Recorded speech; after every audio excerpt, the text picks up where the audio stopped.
जाओगे, जब दादाजी का निरूपण चलता है वहां भी अलग पटकर रहता है, क्योंकि यहाँ ईश्वर ब्रह्म विद्या सुनते हैं। हमारी जो बड़ी पोथियां होती थी पहले, उसमें भी ऐसा ही पद्धत है। अब वो बंद हो गए, पता नहीं है, लेकिन ऐसा एक नियम था। और ये आपको लगा तो कोई सभा नहीं है तो क्या है, लेकिन जब आपको लीला स्मरण कर रहा था, ये भी भगवान का अधिष्ठान यही था, सुबह का समय था, इसलिए मैंने कुछ लीला चिंतन मैंने आपके सामने रखा है। और आगे की सभा संबोधित करने के लिए आगे का जो संचालन है अधिकृत, वो हमारे पदयात्रा के संयोजक आदरणीय बाबा जी जालिका देव, बाबा जी को मैं यहाँ सादर आमंत्रित करता हूँ। आप व्यास मंच की तरफ आइएगा। सभी साधु संतों को सूचना है, आप भी यह सभा मंडप में आकर बैठिए। थोड़ी ही समय में यह धर्म सभा, धर्म वार्ता संपन्न होने जा रही है, इसलिए आपने सभी को यहाँ आकर बैठना है। थोड़ी समय में यह प्रोग्राम होगा। स्वयं सेवक मंडली को सूचना है, ये ऊपर के जो पाठ है वो हटा दो। ऊपर की जो पाठ है इसको निकालो। ये ऊपर की जो पाठ, यह धर्म सभा होगी, उठा लो, ये सब उठा लो। हेलो, एक नारियल लेके आओ, फास्ट एक फूल माला, हाँ जल्दी ले आओ।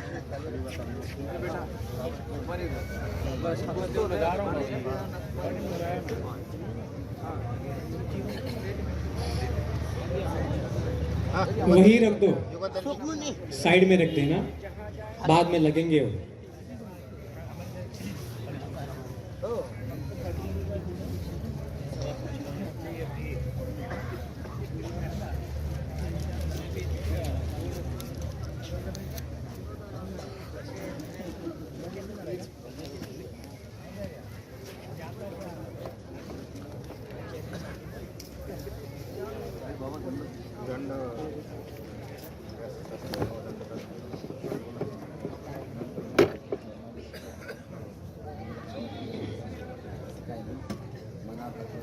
ठीक चल रहा है, ठीक चल रहा है।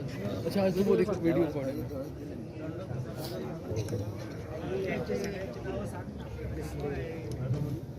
आगे की जो सेवा है आदरणीय श्रद्धेय हमारे पदयात्रा के संचालक बाबा जी लिंगाम करेंगे।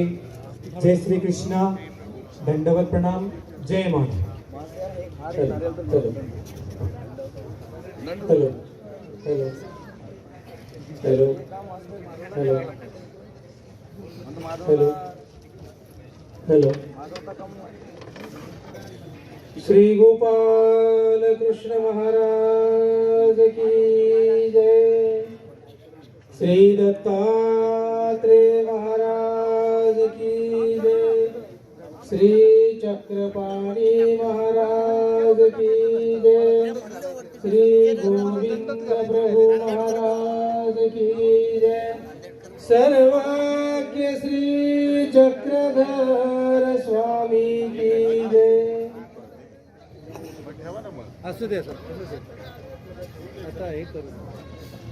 श्री कृष्ण ज्ञान मंदिर माजरी मोहल्ला शाहबाद का वार्षिक उत्सव अनुसरण विधि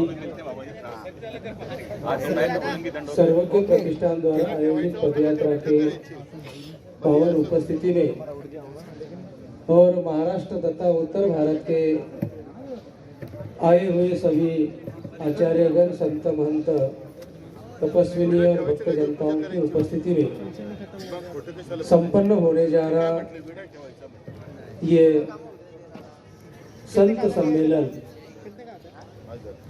कल सर्वज्ञ प्रतिष्ठान की जो पदयात्रा, उस पदयात्रा का आगमन स्वागत हुआ और रात को संत युवा महिलाओं का सम्मेलन हुआ है और आज सुबह श्री कृष्ण मूर्ति को मंगल स्नान के उपरांत श्रीमद् भगवद गीता का पाठ पढ़ाया गया। उसके उपरांत आए हुए सभी अतिथियों को चाय नाश्ता हो गया और अभी श्री खामनीकर कुल की जो देव पूजा है, पीढ़ी का जो विशेष है, दाढ़ का विशेष, वो मूर्ति निष्ठ विशेष हमें यहाँ वंदन करने को मिला है। तो अभी यहाँ इस कार्यक्रम को पत्रिका के अनुसार चलाने के लिए मैं सभी उपस्थित आचार्यगण, संत महंतों को आमंत्रित करता हूँ कि इस कार्यक्रम में अभी सभी ने आना है और उपस्थित सभी भक्त जनताओं को सूचित किया जाता है कि संतों के द्वारा हमें यहाँ भी ज्ञान सुनने को मिलेगा। तो इधर उधर बिखरे हुए सभी संतों भक्तों को सूचित किया जाता है कि वो मंच के सामने आकर अपना स्थान ग्रहण करें। तो अभी इस कार्यक्रम की शुरुआत होने जा रही है। ये संन्यास दीक्षा विधि अनुसरण विधि का जो कार्यक्रम और पदयात्रा का यहाँ कल जो स्वागत किया है, शाहबाद निवासी पूजनीय श्री संत मुनि पंजाबी, उनके आयोजन के द्वारा ये कार्यक्रम संपन्न होने जा रहा है। तो अभी मैं यहाँ उपस्थित मान्यवरों को मंच पर आने के लिए आमंत्रित करता हूँ। उन्होंने मंच पर आकर अपना अपना स्थान ग्रहण करना है। इस सर्वज्ञ प्रतिष्ठान द्वारा आयोजित पदयात्रा के जनक परम पूजनीय वैराग्य मूर्ति विद्वत रत्न आचार्य श्री मालवाड़गांव वाले दादाजी ने मंच पर आना है और अपना स्थान ग्रहण करना है। वैसे ही तरड़गांव महानवा आश्रम के संचालक और इस पदयात्रा के संचालक परम पूजनीय परमादरणीय श्रद्धेय विद्वत रत्न आचार्य प्रवर श्री राहेरकर बाबाजी से भी विनती कि उन्होंने मंच पर आना है। वैसे ही गाजियाबाद तथा नांदेड़ मंदिर के संचालक, आश्रम के संचालक कविश्वर आमनाय परम पूजनीय परमादरणीय श्रद्धेय श्री गाजियाबाद निवासी बाबाजी मंच पर आकर अपना स्थान ग्रहण करें। वैसे ही संस्कृत महाविद्यालय श्री चक्रधर संस्कृत महाविद्यालय फैजपुर जलगांव विद्यालय के प्राचार्य परम पूजनीय महंत श्री राजधर बाबाजी शास्त्री मंच पर आकर अपना स्थान ग्रहण करें। परम पूजनीय परमादरणीय कविश्वर कुलाचार्य आचार्य प्रवर श्री कनाशी निवासी बाबाजी का भी यहाँ आगमन हो चुका है। बाबाजी से भी विनती कि उन्होंने मंच पर आकर अपना स्थान ग्रहण करना है। वैसे महानवा आश्रम करंजे मठ सातारा इस मंदिर के संचालक परम पूजनीय परमादरणीय श्रद्धेय आचार्य प्रवर श्री सातारकर बाबाजी सातारा। वैसे इस कार्यक्रम में उपस्थित हुए परम पूजनीय महंत श्री कान्हेराज बाबाजी कारंजे का संचालक श्री कृष्ण ज्ञान मंदिर रघुवीर नगर दिल्ली मंच पर आइए। संत वैसे ही नाशिक से आए परम पूजनीय महंत श्री डोलस्कर बाबाजी, परम पूजनीय महंत श्री दीपकराज बाबाजी पंचानेश्वर वैसे ही परम पूजनीय महंत श्री गुगे बाबा जी श्रीरामपुर, जिन ज्ञानियों का महंतों का मैंने यहाँ नामोल्लेख किया है, उनसे फिर से प्रार्थना है कि वो मंच पर आकर अपना स्थान ग्रहण करें। आइए, परम पूजनीय महंत श्री जुन्नरकर बाबा जी बाड़वा आश्रम तरड़गांव तथा नासिक, अपना नाम आश्रम का नाम बताइए बाबा जी।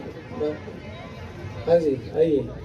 परम पूजनीय श्री उत्तमराज दादाजी गुम्पेकर जम्मू से, बाबा जी से विनती कि उन्होंने मंच पर आकर अपना स्थान ग्रहण करना है। और परम पूजनीय महंत श्री गुगे बाबा जी मंच पर आइए। चंडीगढ़ 52 सेक्टर से आए हुए पूजनीय तपस्वीराज दादाजी से भी विनती कि वो भी मंच पर आकर अपना स्थान ग्रहण करें।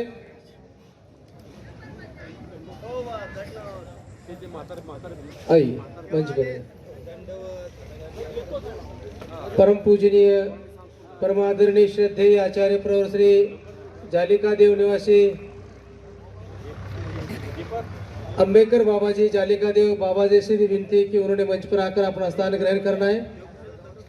हमारे संप्रदाय के युवा कथाकार तथा भागवत कथाकार पूजनीय ईशाधिष्ठी श्री संदीप दादा कपाटे श्रीरामपुर से, उन्होंने भी मंच पर आकर स्थान ग्रहण करना है। परम पूजनीय परमादरणीय माहौर निवासी आचार्य प्रवर श्री माहौरकर बाबा जी से भी विनती कि उन्होंने मंच पर आकर अपना स्थान ग्रहण करना है। अभी अभी उनका आगमन हुआ है, तो बाबा जी से भी विनती कि उन्होंने मंच पर आकर अपना स्थान ग्रहण करना है। कठुआ से पूजनीय श्री शुकुमुनि रहेरकर दादाजी से भी विनती कि उन्होंने मंच पर आकर अपना स्थान ग्रहण करना है। पूजनीय महंत श्री नवरवेद बाबा जी दंड, उन्होंने मंच पर आकर अपना स्थान ग्रहण करना है। अभी यहाँ हमारे में उपस्थित हुए पूजनीय महंत श्री विश्वनाथ बाबा जी लासुरकर, उन्होंने मंच पर आकर अपना स्थान ग्रहण करना है। अच्छा, एयरपोर्ट से लेकर यहाँ तक, एयरपोर्ट से लेकर यहाँ तक, तो राधा जी धन्यवाद, अच्छी सेवा मिली आपको, धन्यवाद। अच्छा,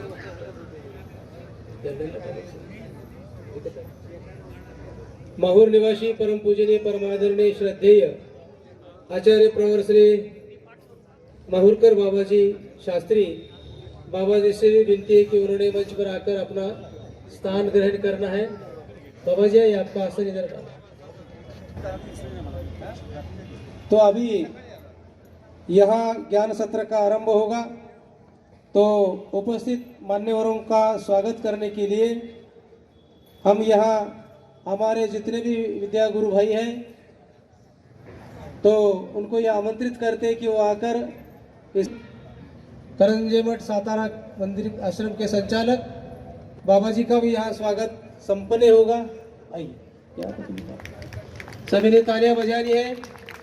वैसे ही परम पूजनीय परमादरणीय परम श्रद्धेय विद्वत रत्न आचार्य प्रवर श्री तरड़गांव निवासी बाबा जी का भी यहाँ स्वागत होगा। वैसे ही परम पूजनीय परमादरणीय कविश्वर आमना आचार्य प्रवर श्री गाजियाबाद निवासी तथा नांदेड़ निवासी बाबा जी का भी यहाँ पुष्पमाला अर्पण करके स्वागत करेंगे। लोकेश जी आइए इधर इधर, हाँ होगा, गाजियाबाद। वैसे ही परम पूजनीय परमादरणीय माहौर निवासी आचार्य प्रवर श्री माहौरकर बाबा जी शास्त्री का भी संजय आनंद के द्वारा स्वागत हो रहा है। जालिका देव निवासी परम पूजनीय परमादरणीय श्रद्धेय आचार्य प्रवर श्री बाबा जी का भी यहाँ लोकेश जी स्वागत कर रहे हैं। वैसे ही श्री चक्रधर संस्कृत महाविद्यालय के प्राचार्य तथा सांगवी निवासी प्राचार्य महंत श्री राजधर बाबा जी का यहाँ माल्यार्पण करके स्वागत होने जा रहा है। वैसे ही परम पूजनीय महंत श्री गुगे बाबा जी श्रीरामपुर, उनका भी यहाँ स्वागत संपन्न होने जा रहा है। जम्मू से पूजनीय महंत श्री उत्तम राज जी गुम्पेकर दादाजी का भी स्वागत संपन्न होने जा रहा है। वैसे चंडीगढ़ से आए हुए तपस्वीराज दादाजी पंजाबी, उनका भी स्वागत संपन्न होने जा रहा है। परम पूजनीय महंत श्री जुन्नरकर बाबा जी तरड़गांव तथा नासिक, उनका भी स्वागत होने जा रहा है। हमारे परम पूजनीय महंत श्री कानेराज बाबा जी शास्त्री पुरुषोत्तम जी शास्त्री का भी स्वागत संपन्न होने जा रहा है। वैसे ही भागवत कथाकार पूजनीय श्री संदीप दादाजी का भी स्वागत संपन्न होने जा रहा है। नासिक से पूजनीय महात्मा श्री मानस शास्त्री का भी यहाँ स्वागत संपन्न होने जा रहा है।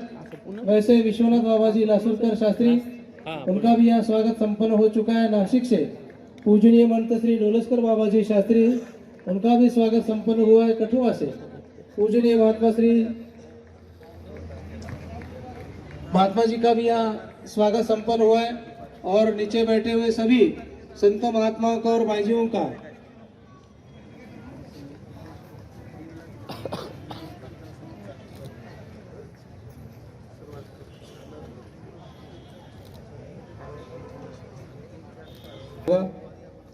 आज का जो सत्र है, आयोजकों ने जो रखा है सत्र, इस सत्र में युवा संत अपने विचार सभा के सामने रखने वाले हैं। धन्यवाद धन्यवाद। श्री सावली मूर्ति मंदिर दिल्ली, इस मंदिर के मुख्य ट्रस्टी लोकेश जी ने आज की दोपहर की रोटी का भोजन का सबको दंडवत डाला है, तो सभी ने क्रिया का स्वीकार करना है। तो इस सभा में इस सभा को संबोधित करने के लिए युवाओं में से हमारे पदयात्रा कर रहे हो ऐसे हमारे विद्या गुरु भाई पूजनीय ईशाधिष्ठ श्री मानस शास्त्री इस ज्ञान सत्र में भाग लेकर अपने विचार सभा के सामने रखेंगे। सभी आने वाले वक्ताओं को मेरी विनती है कि अपने समय में आपके विचार सभा सभी अधिकरणों से आज्ञा लेकर इस सभा को आगे चलाने के लिए मैं अधिकरणों की गुरुजनों की आज्ञा चाहता हूं। तो आइए हमारे पूजनीय श्री मानस शास्त्री महानुभाव जो कि नासिक से और पदयात्रा में एक पदयात्री के रूप में चल रहे हैं, तो उनके लिए एक बार सभी ने तालियां बजानी है। श्री गोपाल कृष्ण हाँ उस साइड में जाके सब लोग आपको सेंटर में देखेंगे। भैया उधर एक माइक लगा था ना साइड में, ये ले जाए इधर का ले जाओ, स्टैंड वाला माइक दे दीजिए।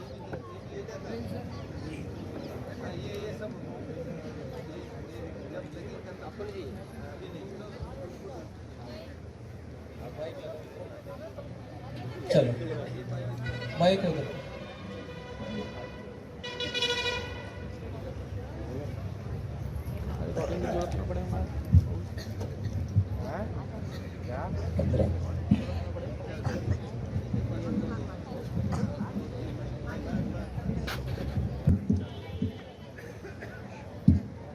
मंगलाचरण में यही संयोजन है, ठीक से कराइए।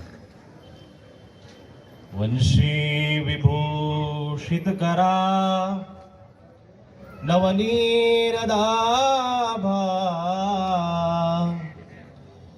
पीतांबरा दरुण बिंब फलाधरोष्ठा पूर्णेन्दु सुंदर मुखादरविंद नेत्रात् कृष्णात् परं किमपि तत्त्वमहं न जाने। कृष्णात् परं किमपि तत्त्वमहं न जाने। श्री गोपाल कृष्ण श्री दत्तात्रेय महाराज की जय। श्री चक्रपाणी महाराज, श्री गोविंद प्रभु महाराज की जय। सर्वज्ञ श्री चक्रधर स्वामी की जय। प्रस्तुत आज के इस धर्म सभा के तथा रौप्य महोत्सव के कार्यक्रम में उपस्थित मंच पर आसीन सभी महानुभाव तथा जय कृष्ण धर्म के धर्माचार्य, विगत स्पृह अधिकरण,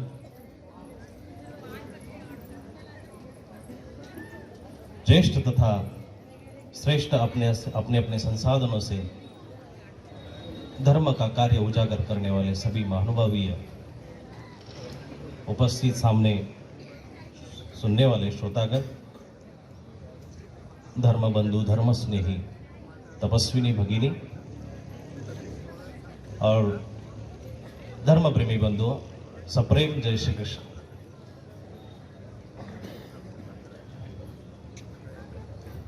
हम सभी इस औचित्य पर इस जगह पर मिले हुए हैं।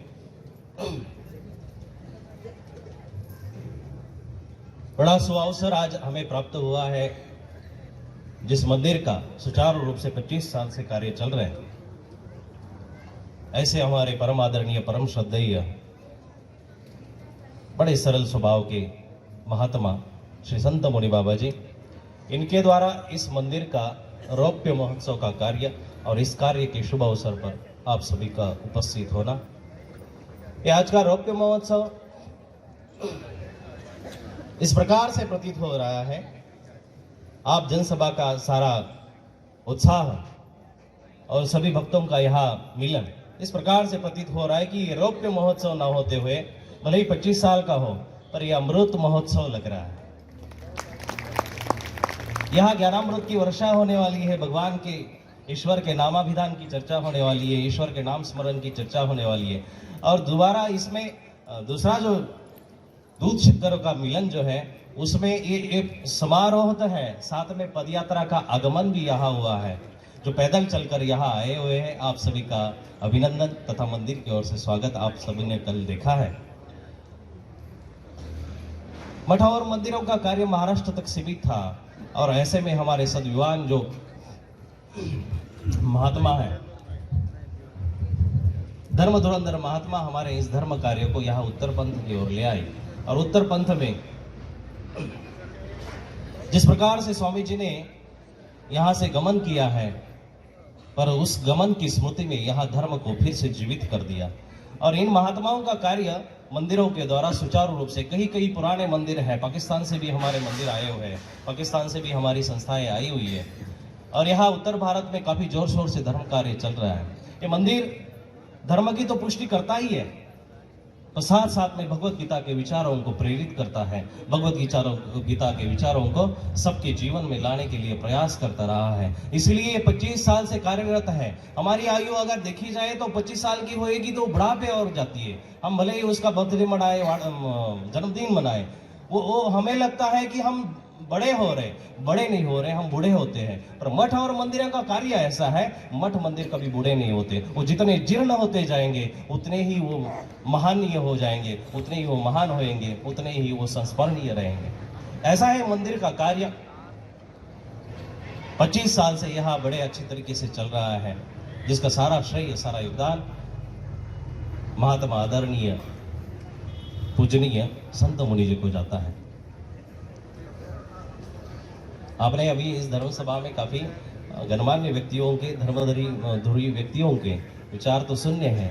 मुझ बालक पर उनकी ऐसी है कृपा, प्रसन्नता कि जो मुझे उन्होंने सम्मुख करके यहाँ बात करने के लिए नवाजा। शुक्रगुजार तहे दिल से उनके चरणों की धूली हमारे साथ लग जाए, हमारे जीवन पवित्रता का ओर चला जाएगा। पर अगर उस भगवत गीता की तरफ हम देखें, भगवत गीता धर्म का कार्य तो करती है, धर्म का कार्य करवाती है, और धर्म को उजागर कैसे करती है, ये अगर सही दृष्टि से देखा जाए, जिसके जीवन में भगवत गीता ने प्रवेश किया, मानो उसके जीवन में कृष्ण आए हुए हैं, उसके जीवन में कृष्ण पधारे हुए हैं। जिसके जीवन में भगवत गीता का एक पन्ना है, एक श्लोक है, एक अध्याय, एक शब्द है, उसके जीवन में कृष्ण है। कृष्ण सही ढंग से जिसने पकड़ा, उसका जीवन सुधार चुका है, उद्धार चुका है। अगर महाभारत की बात ली जाए, भगवान ने भले अर्जुन को एक भगवत गीता समझाई थी, बताई थी, पर उस भगवत गीता के फायदे, भगवत गीता से उद्धार करने वाले बहुत से लोग थे। उसमें से द्रौपदी का एक चरित्र है, जब 5 पांडवों की विजय प्राप्त हुई, कौरवों का उसमें पराभव हुआ, और उसके पश्चात जब अच्छी तरीके से राज्य चल रहा था, उस समय भगवान गोपाल कृष्ण ने वहां से निर्वाण किया, और यही बात सुनकर द्रौपदी के मन में विराम जाग गया। वो वैराग्य की ओर सोचने लगी, क्या बचा अब हमारा जीवन में। साथ में जिन पतियों का उसने सौभाग्य लिया था, जिस पतियों के साथ वो रह रही थी, वो पति अब उसको नगण्य लगने लगे। और पतियों के सामने अभी अपना प्रेम उजागर नहीं कर सकती थी, वो पतियों के सामने अब अपना प्रेम का वास्तव दिखा नहीं सकती थी। अब उसके मन में विराम जगा हुआ है, इसलिए उसने अर्जुन से बात करी और कहते कि चलिए, हमें ईश्वर की आज्ञा का प्रतिपालन करना है, हमें उत्तरपंथी की ओर जाना है, उत्तरायण की ओर जाना है या हिमालय की ओर जाना है, और हमने अपना प्रस्थान करना है मोक्ष की तरफ, कैवल्य की तरफ प्रस्थान करने के लिए वो सारे निकले। संस्मरण आपको याद होगा, अच्छी तरीके से श्रुतियां लीला याद होगी। पर जब निकलते हैं, निकलने के पश्चात हिमालय की ओर जाते हुए पहले समय में द्रौपदी का शरीर गिर जाता है। ध्यान से सुनिएगा, भगवत गीता जिसके भी जीवन में आई है ना, ऐसा नहीं है कि भगवत गीता सिर्फ पढ़ने और पढ़ाने का ग्रंथ है। उसको जीवन में लाने के लिए एक शब्द भी अगर उसको सही ढंग से पकड़ा जाए तो आपका जीवन का उद्धार बड़ा नजदीक हो जाएगा। और जैसे कहते द्रौपदी गिर गई, द्रौपदी गिरने के पश्चात उधर से अर्जुन चला आता है। अर्जुन चला आने के पश्चात जैसे द्रौपदी ने अर्जुन को देखा, द्रौपदी के नयन में अश्रु छा गए। द्रौपदी साश्रु अंतकरण से, सदगदित अंतकरण से धनंजय की ओर देखती है, और देखने के पश्चात मानो उसको ये प्रतीत हो रहा है, मानो उसको ये प्रतीत हो रहा है कि मेरा कृष्ण सामने आ गया, मेरा यादव, मेरा जीव उद्धार करता मेरे सामने आ चुका है, और ऐसी सदगदित अंधकरण से उसकी तरफ देखती है। भगवत गीता इसको प्रमाण देती है। ऋषि नाम वासुदेवस्मि पांडवा नाम धनंजय। ऋषियों में, ऋषि कुल में वासुदेव मैं हो, और पांडवों में धनंजय मैं हो। वो धनंजय कृष्ण ने अपनी विभूति उसमें डाली थी। 10वें अध्याय में अगर देखा जाए, सर्वश्रेष्ठ विभूतियों में धनंजय का नाम लिया, और धनंजय मैं हो। और द्रौपदी ने उसी अंतकरण से, उसी भाव से पति की ओर देखा, जो हम जिसके साथ अपने बच्चे और संसार का कार्य किया, जिसके साथ गृहस्थी का कार्य किया, जिसके साथ हमने संसार नवाजा, जिसके साथ हमारी गृहस्थी पूरी होगी, उस गृहस्थी की ओर, उस पति की ओर इसी नजर से देखना सर्वश्रेष्ठ अध्यात्म है। सर्वश्रेष्ठ अध्यात्म कृष्ण स्वरूप अगर देख लिया उसने, पूरा हो गया ना साहब। और क्या देखने की जरूरत है? और हमारे जीवन में और आचरणीय सूत्र कौन सा हो सकता है? जिसके साथ विषयोपभोग लिया है, वही हमें अगर प्रेम स्वरूपा और ईश्वर स्वरूपा नजर आए, उसमें ही अगर सात्विकता नजर आए, उसकी राजस समाप्त होकर, उसमें विलासिता समाप्त होकर, उसमें अगर हमें सत्व और धर्म नजर आ जाए, इससे बड़ा आध्यात्मिक आचरण कौन सा हो सकता है? कौन सा हो सकता है? कृष्ण की ओर दे सकती है। देखने के पश्चात द्रौपदी, फिर हमारे चरित्रकार बोलते हैं, फिर उसने पल्लू ले लिया। पल्लू भी इसलिए ले लिया, देखिए उसमें अगर उसी दृष्टि से हम अगर देखते हैं तो हमें बड़े अच्छे अर्थ प्राप्त होते हैं। पल्लू इसलिए ले लिया, मैंने तो उसमें कृष्ण रूप देखा है, पांडवा नाम धनंजय, मैं उसमें देखना चाहती हूँ, जानती हूँ। मेरे गीता का, मेरे कन्हैया का जो आचरण मैंने सुना है, मैंने समझा है, वो मेरे दिल में तो आ गया, मैं तो समझ गई। पर ये ना समझा हो तो, ये ना समझा हो, अगर इसके मन में द्रौपदी के प्रति अगर वही पत्नी का विलासिता का भाव आ जाए तो मुझे दोष लगेगा। इसलिए द्रौपदी पल्लू लेती है और अपने आप को ढकती है। ये होता है सत्वस्थ पुरुष का लक्षण, ये होता है आचरणीय पुरुष का लक्षण। ये भगवत गीता के सूत्र है, छोटे छोटे सूत्र है। ये सूत्र अगर आपके जीवन में आती है, इसके साथ ही कृष्ण आपके जीवन में आ जाएंगे। कृष्ण का प्रताप जीवन में अगर सही ढंग से देखा जाए तो आप समझ लीजिएगा, वही अर्जुन है जब प्रभु ने महानिर्वाण किया, और महानिर्वाण के पश्चात महानिर्वाण के पश्चात अर्जुन उनको मिलने के लिए जाता है। मिलने के पश्चात वहां से वो सारी जो यादव कुलीन स्त्रियाँ थी, गोपांगनाएं थी, पत्नियां थी, उनको लेकर इधर की तरफ आ जाता है। हस्तिनापुर लिया जाए, इनको संरक्षित किया जाए, इस भावना से उनको लाता है। पर लाते समय रास्ते में ही भीलों ने डंडे उठाकर उसको अर्जुन के प्रति युद्ध आरंभ किया। अर्जुन के प्रति वो क्रोध करने लगे। अर्जुन चुपचाप से बैठा रहा, उद्विग्न तो था पर चुपचाप से बैठा रहा। वो भिल्लिनियों को लूट के भिलों ने वो गोपांगनाओं को लूट कर लेके गए। अर्जुन वापिस आ जाता है और बड़ा उद्विग्न अंतकरण से व्यास जी के पास जाता है और पूछता है, महाराज गुरुवर्य, अरे अर्जुन तो वही है, गांडीव धनुष्य भी वही है, सब कुछ वही होते हुए भी मेरा उत्साह, मेरी ताकत वह काम ना आई, मैं बिलों को रोक नहीं पाया, मैं बिलों के प्रति युद्ध नहीं कर पाया, ऐसा क्यों हो रहा है? व्यास जी कहते हैं, ये सब कृष्ण की माया है। तेरे साथ कृष्ण था, तेरे साथ जब कृष्ण था ना अर्जुन, तब तो अर्जुन था। अब तेरा अर्जुन नामो निशान कुछ भी नहीं बचा हुआ।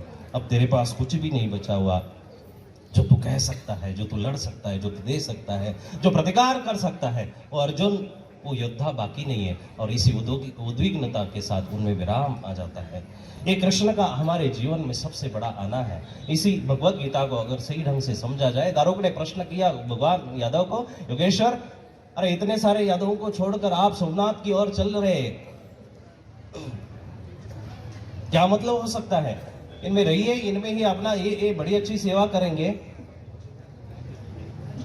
कहते मैं अपने वचनों का पालन कर रहा हूं, मैं अपने वचनों के प्रति उजागर हूं, मैं अपने वचनों के प्रति अड़िग ना रहा, मैं अपने वचनों के प्रति अगर सही ढंग से ना रहा तो मेरा जीवन, मेरा बताना, मेरा व्यर्थ है सब कुछ। कहते कौन सा वचन? 13वें अध्याय का 10वां श्लोक, अरतीव जनसंचदी। विषयासक्त लोगों में साधु कभी रहता नहीं है, विषयासक्त लोगों में संन्यास्त महात्मा कभी टिकता नहीं है। ये भगवान कृष्ण का खुद का आचरणीय वचन है। और सबसे बड़ा पदयात्री को अगर देखा जाए, सबसे बड़ा पदयात्री वो भगवान परमात्मा है। हमारे पंच अवतारों ने सही ढंग से अगर देखा जाए, हम उनमें अपने तरीके से उठे। पदयात्रा हमारी आज की पदयात्रा नहीं है, ये पदयात्रा अनंत काल से चली आ रही पदयात्रा। परम पूजनीय परम आदरणीय कविश्वर कुलाचार्य आचार्य प्रवर श्री अमरावती निवासी बाबा जी का भी यहाँ आगमन हो चुका है। सभी ने एक बार उनके लिए तालियां बजा रही है। वैसे इस पदयात्रा के संयोजक परम पूजनीय महंत श्री चिचोंडीकर बाबा जी का भी यहाँ आगमन हुआ है। और वैसे इस पदयात्रा के संचालक पूजनीय श्री भोजरा दादाजी अमृते, उनका भी आगमन हुआ है। सभी ने मंच पर आकर अपना अपना स्थान ग्रहण कर। कौन है बाबा, कौन रास्ता है? अच्छा जी, चलो प्रवचन आगे चलो। हमारी नजर उसी प्रकार से होनी चाहिए, हमारी दृष्टि अगर उस ढंग से है, हमारी दृष्टि अगर उस प्रकार से है, हमें भगवत गीता में जीने के बहुत सूत्र मिल जाएंगे, जीने के एक अच्छे तरीके हमें भगवत गीता के अंदर मिल जाएंगे। उस भगवत गीता को हम सही ढंग से पकड़े, हम उस भगवत गीता को हम सही ढंग से समझे। महावीर ने उसी भगवत गीता के द्वारा अपना प्रयाण किया हुआ है। वो अगर सही ढंग से देखा जाए तो हमें उसका जवाब भी मिल जाएगा। महावीर ढूंढते हैं, गीता का पाठ करते हैं, वेदों का पाठ करते हैं, उपनिषदों का पाठ करते हैं, पुराणों का पाठ करते हैं। सब कुछ देखने के पश्चात महावीर को कुछ नहीं मिला। फिर भगवत गीता के और आखिरी समय में मुड़ते हैं। भगवत गीता में पन्ने छाने, सारे पन्नों को पलटा, सारे गीता के श्लोक पढ़े, सब कुछ पलटने के बाद भी सूत्र कुछ भी ना मिला। अरे ये तो भगवान का वाक्य है, ये भगवान से निश्चित, भगवान के मुख से निश्चित हुआ अर्थ है। इसमें तो सब कुछ मिल सकता है, इसमें कुछ ना कुछ जरूर मिल सकता है। फिर से जब भगवान महावीर पढ़ते हैं, पूरी गीता पढ़ ली और उसमें फिर से 15वां अध्याय की तरफ आए। 15वां अध्याय में भी बहुत सी सारी विरामता की बातें थी, पर बातें पढ़ते हुए महावीर ने उस बात को पकड़ा, असंग शस्त्रेण दृढ़ेन छित्त्वा। अरे गृह छोड़ दिया तो कोई बड़ी बात नहीं, कपड़े छोड़ दिए तो कोई बड़ी बात नहीं है, देश छोड़ दिया कोई बात नहीं है, कुछ ना कुछ बचता है, आखिर में कुछ ना कुछ बचता ही रहेगा। घर छोड़ दिया तो कपड़े बचेंगे, पत्नियां बचेगी, बच्चे बचेंगे, कुछ ना कुछ बचेगा। और असंग शस्त्रेण दृढ़ेन छित्त्वा, ये सूत्र जब उन्होंने पढ़ा कि असंगता हमारे बीच में अगर आ जाए तो हम सबसे बड़ा योद्धा बन सकते हैं, सबसे बड़ा ईश्वर के चरण में जाने वाला, नजदीक जाने वाला हम साधक बन सकते हैं। और ये सूत्र पढ़ने के पश्चात भगवान महावीर ने अपने सारे वस्त्र उतार दिए और वहां वो नग्न हो जाते हैं। ये भगवत गीता का सबसे बड़ा प्रेरणादायी कार्य है। ऐसे ही उसको विश्व ग्रंथ नहीं कहा गया। इस विश्व ग्रंथ की तरह का अगर सही ढंग से हम देखें उसमें हमें जीने के बहुत सारे सूत्र मिल जाएंगे, बहुत सारे सूत्र है। और नजरिया उस प्रकार का होना चाहिए। इसलिए ईश्वर से मांगे। ईश्वर से क्या मांगे? तत्प्रसादान्मया अच्युत, हे हरि कृपा करे हमारे ऊपर, तेरा प्रसाद हमारे ऊपर हो जाए, तेरी कृपा अगर हमारे ऊपर हो जाए तो उस कृपा के साथ में हम जी सकते हैं, ज्ञान को प्राप्त कर सकते हैं। उस कृपा के साथ हम अपना उद्धार भी कर सकते हैं। उससे मांगे। क्या मांगे? दुआ मांगे या करो संगियो, किथे मुर्शिद रुस न जावे। मुर्शिद होता है गुरु, मुर्शिद होता है हमारा इष्ट, मुर्शिद होता है हमारा हित चिंतन करने वाला, हित चिंतक, वेल विशर। दुआ मंगे या करो संगियो, किथे मुर्शिद रुस न जावे। जिना दे मुर्शिद रुस जाने, वो जिऊंदे जी मरे रहंदे। मेरी आशा उम्मीदा दे, सदा बूटे हरे रहंदे। जिनके ऊपर परमात्मा की कृपा रुष्ट हो जाती है, वो इष्ट जिसका रूठ जाता है, वो जिऊंदे जी मरे रहंदे। हमारा जीवन जीवन नहीं रहता, हम जीते ही मरते रहते हैं। इसलिए ईश्वर से अगर मांगना है, उसका ज्ञान मांगे, उसका प्रेम मांगे, उसकी कृपा मांगे, और हमारे जीवन में भी एक शुद्ध आचरण की नींव रखे। हमारा जीवन शुद्ध होना चाहिए। जो हमारे साथ अगर कोई बैठा है, हम अपने आप को इतना भी छोटा, इतना भी मोटा ना करें, इतना भी बड़ा ना करें कि हमारे साथ कोई बैठा हुआ व्यक्ति वो छोटा महसूस ना करे। इतना अपने आप को बड़ा कीजिए। ये सबसे बड़ा शुद्ध आचरण है। माड़े बंदे विच भी कोई गुण चंगा होवेगा, बड़े कोई कितना भी बुरा हो, उसमें भी कोई अच्छा गुण हो सकता है। जे हुंदा गुणकारी बदबू लसन दी गठरी का। जैसे प्याज और लहसन में गंदापन होता है, उसकी स्मेल गंदी होती है, महक अच्छी नहीं आती, पर उसके जैसा गुणकारी दवाई कोई नहीं हो सकती। उसी प्रकार से बुरे बंदे में भी कोई अच्छा गुण हो सकता है। उस गुण को ग्रहण करना सबसे बड़ा धार्मिकता का आचरण है। इसलिए किसी की बुराई करने से पहले, किसी का बुरा आचरण देखने से पहले हम अपने आचरण को शुद्ध करें और द्रौपदी की तरह अपना जीवन समाप्त करें। गोपियों की तरह अपने जीवन को पर्याप्त मात्रा में ऐसा आचरण ये रखे कि जो आचरण आपके जीवन का सबसे बड़ा महत्वपूर्ण कार्य है। जीसस किसी नगर से जा रहे, हमारा दृष्टिकोण शास्त्रों के प्रति, समाज के प्रति, हमारा दृष्टिकोण बड़ा अच्छे तरीके से होना चाहिए। जीसस किसी नगर में जा रहे थे यीशु, और जाते जाते उन्होंने देखा कि एक व्यक्ति भागते हुए किसी स्त्री के पीछे दौड़ रहा है। वो स्त्री आगे दौड़ रही है, वो पीछे से भाग रहा है, और दौड़ते दौड़ते वो व्यक्ति वहां जीसस के पास रुक गया। उन्होंने उसको रुकवा दिया और कहा कि क्यों भाग रहे हो? कहता मैं उस स्त्री के पीछे भाग रहा हूं। कहते क्यों भाग रहा है? कहता मुझे उससे प्रेम है, मैं इसलिए भाग रहा हूं। दृष्टिकोण देखिए, मैं उससे प्रेम करना चाहता हूं, इसलिए भाग रहा हूं। कहते अरे जीवन में तुम्हारे क्या रखा हुआ है? ये प्रेम विषय की बातें जो है कभी ना कभी समाप्त होने वाली, खत्म होने वाली है। तुम अपने जीवन को उजागर करिए। अरे पर मुझे तो याद आ रहा है, ऐसा याद आ रहा है कि तू तो मुझे मिला था।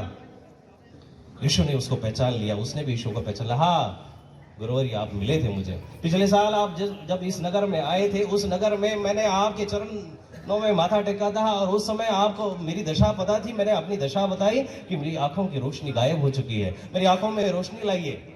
और आपने तब कृपा करी, आपने तब प्रसाद दिया और मेरी आंखों में रोशनी आ गई। अरे फिर तुझे रोशनी देने के पश्चात भी तू अगर ऐसा बुरा कार्य कर रहा है, तो ऐसे विषयों में पतित होके, पागल होके दौड़ रहा है।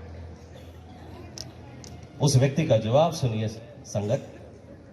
उस व्यक्ति का जवाब था, यीशु जी गुरुवर, आपने मुझे आंखें तो जरूर दे दी, मुझे आंखें जरूर अच्छी तरीके से प्रदान करी है, पर मुझे देखने की दृष्टि आपने दी। क्या देखना चाहिए ये मुझे आपने दिया नहीं, और इसलिए मैं विषयों में पागल होता जा रहा हूं, विषयों में पागल की ओर दौड़ता जा रहा हूं। अपने आप को ऐसी जगह रखिए, अपने आप को ऐसी जगह रखिए कि ईश्वर को प्रसन्न होते हुए, ईश्वर को स्वीकार करते हुए आपके प्रति कोई भी मल नजर ना हो। परमात्मा ऐसे ही प्राप्त नहीं होगा बंधुओं हमें, परमात्मा ऐसे ही प्राप्त नहीं हो सकता। परमात्मा के प्रति हमारा समर्पण बहुत जरूरी है। एक सरेंडर होना चाहिए हमारे जीवन में। सरेंडर जब तक नहीं है, हम अपने प्रपंच के प्रति, हम अपने गृहस्थी के प्रति, हम अपने बच्चों के प्रति, हम अपने दायित्व के प्रति जितने मर्जी सजग क्यों ना हो, पर हम अपने धर्म के प्रति अगर सजग नहीं है, तो हमारी इंसानियत जीरो है, खत्म है। जय रब मिलदा नाते याद होतिया मिलदा मछवा डडवा जे रब मिलदा जंगल भी रहा तो मिलदा गावा बचिया जय रब मिलदा विच मसीदी तो मिलदा चाम चरकिया बोले शाह रब ओनो मिलदा है जना दिया नीता सच्चिया। हमारी नीत सच्ची होनी चाहिए जनाब, हमारी नीत अगर सही ढंग से होए, नहीं तो हमें तो लाखों प्रयास के पश्चात भी हम अगर कलयुग में देखा जाए हमें तो परमात्मा का सन्निधान तो नहीं प्राप्त हुआ और 800 साल और देरी भी हुई है। ये खंत हमारे जीवन में होनी चाहिए, ये शल हमारे जीवन में होना चाहिए, ये चुभन हमारे दिल में होनी चाहिए और ये चुभन जिसके दिल में है वो अपना उद्धार कार्य कर सकता है। अधिकरणों के आगे इस वार्तालाप को अधिकृति की ओर न ले जाते हुए मैं अपने शब्दों को पूरा करता हूँ। प्रभु जी इस कार्यक्रम में जरूर पधारे, हमारे कन्हैया का यहाँ इस पंचावतार के उपहार महोत्सव पर और आरोप्य महोत्सव पर हम धूमधाम से स्वागत करना चाहते हैं। एक बार हमारो जैसे राजस्थान में बोलते हैं कि पधारो हमारे देश, उसी प्रकार से हम भी बोलते हैं कि हे कन्हैया हमारे इस प्रोग्राम में आके कार्यक्रम में आके अपनी उपस्थिति लगवाए, हम सभी भक्तों के ऊपर कृपा का प्रसाद बरसाए, वर्षाव करे। यही सत्कामना के साथ अपने विवेचन को पूरा करता हूँ। धन्यवाद, दंडवत प्रणाम। बहुत बहुत धन्यवाद बाबा जी, बड़े अच्छे ढंग से आपने ज्ञान की जो बातें हैं सभा के सामने रखी है। और जब तक जीवात्मा ईश्वर की शरण में नहीं जाता तब तक उसका उद्धार नहीं होता। तो आगे इस सभा को चलाने के लिए मैं आमंत्रित करूँगा। उससे पहले जो कि अभी हमारे में उपस्थित हुए परम पूजनीय परमादरणीय प्राप्त स्मरणीय श्री कविश्वर कुलाचार्य आचार्य प्रवर श्री अमरावती निवासी बाबा जी का स्वागत करने के लिए मैं यहाँ राजू अरोड़ा से आमंत्रित करता हूँ। उन्होंने आकर बाबा जी का स्वागत करने। वैसे ही परम पूजनीय परमादरणीय इस पद यात्रा के संयोजक पूजनीय महंत श्री चिचोंडीकर बाबा जी का स्वागत करने के लिए मैं चंदर गुलाटी मुखर्जी नगर दिल्ली से उनसे यहाँ आमंत्रित करता हूँ कि उन्होंने चिचोंडीकर बाबा जी का माल अर्पण करके स्वागत करना है। वैसे हमारे बॉबी सेठी जी जो अभी आए हैं उनको भी यहाँ मैं बुलाता हूँ कि उन्होंने पूजनीय परम पूजनीय श्री भुजरा दादाजी अमृते जो कि सर्वज्ञ प्रतिष्ठान पद यात्रा के संयोजक हैं, उनको यहाँ माल्यार्पण करके उनका स्वागत करना है। आइए बॉबी जी सेठी आगे इस सभा को संबोधित करने के लिए मैं आमंत्रित करता हूँ हमारे महाराष्ट्र से आए हुए श्री चक्रधर संस्कृत महाविद्यालय के प्राचार्य और ब्रह्म विद्या शास्त्र के ज्ञानी हमारे विद्या गुरु भाई परम पूजनीय महंत श्री राजधर बाबाजी शास्त्री डोंगर सांगवी जिला जलगांव और संस्कृत महाविद्यालय फैजपुर के प्राचार्य हैं। तो आइए उनके ज्ञान शब्दों हम अभी सुनेंगे। पूजनीय श्री राजधर बाबाजी शास्त्री प्राचार्य श्री चक्रधर संस्कृत महाविद्यालय फैजपुर के।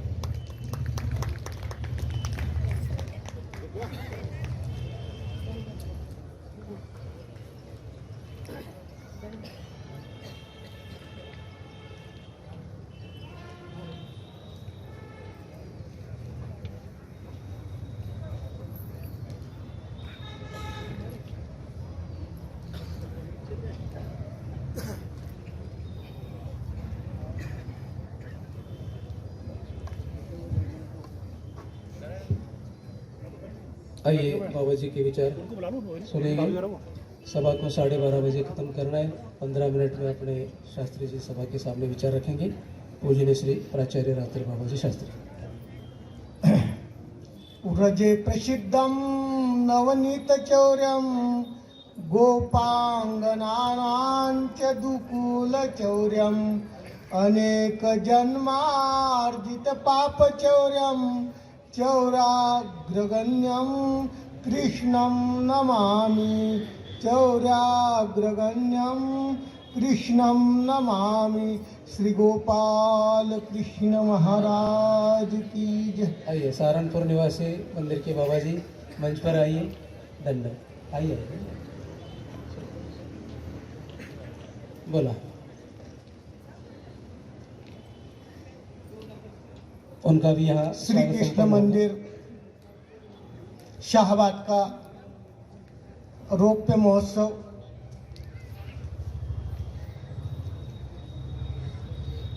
ईश्वर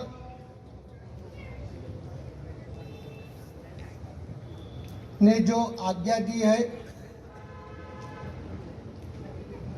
कि सभी को एक दिन सब त्याग करके अनुसरना है, ऐसा अनुसरण विधि। और इसके साथ सर्वज्ञ प्रतिष्ठान पदयात्रा का आगमन,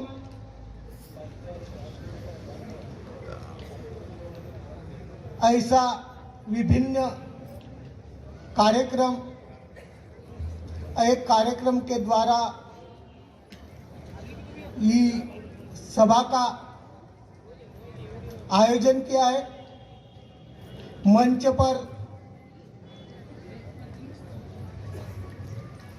सभी विद्वद्गण रत्न उपस्थित है।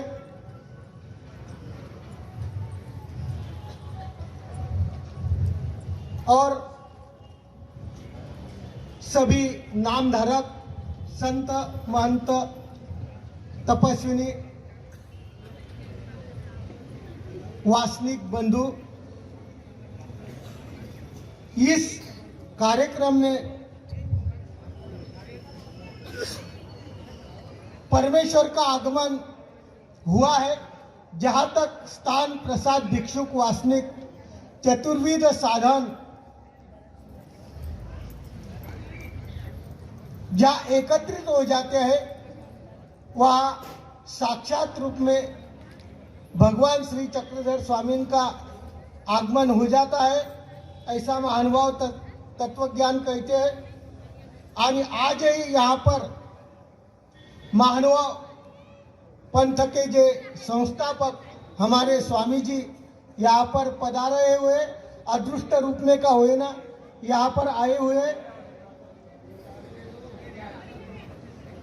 जब जहाँ या संसार की रीत है, आदि दैविक आदि भौतिक आध्यात्मिक तीनों तापों से सब जीव इसमें व्यस्त हुए हैं। सभी को शांति चाहिए। शांति के लिए इधर उधर भटक रहे हैं, पर कहीं शांति नहीं मिलती। इसलिए एक स्वामी का छोटा सा लीला चरित्र में एक उदाहरण मैं बताऊंगा। एक बार वसमत गांव की माई बाई थी, उसके ऊपर संसार का बहुत दुख हुआ था। उनका जो पति था वो गुजर गया था। 2 कन्या थी, एक विधवा हो गई थी, एक विधवा नहीं हुई पर घर पर लाकर रख दिया था। इस कारण